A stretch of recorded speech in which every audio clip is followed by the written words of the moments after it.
Here at his sentencing hearing in Washington, D.C., Jun Wei Yeo apologised for his actions, saying that he took full responsibility. He did, however, say that he was still sympathetic to the Chinese cause. Now, back in July, Mr. Yeo pleaded guilty to operating as a foreign agent, working here in the United States, but essentially spying for Chinese intelligence.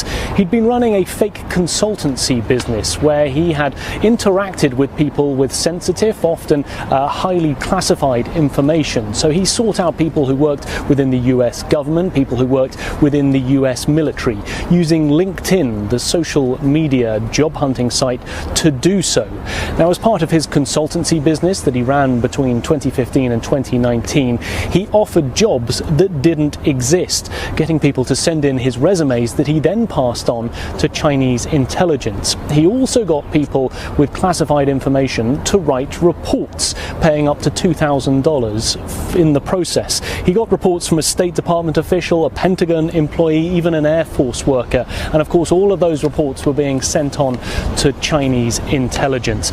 They, of course, thought that they were writing these reports as part of a consultancy business that he had billed as bridging the divide between the United States and Asia. Well, he's been sentenced to 14 months in jail. It's slightly less than the 16 months that prosecutors was looking for, slightly more than the 13 months that his defense team had asked for.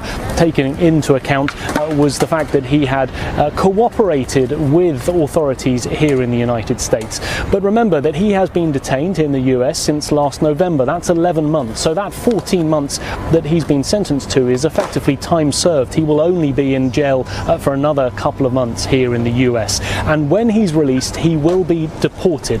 But what's not clear at this stage is whether he will return to Singapore or choose to go somewhere else.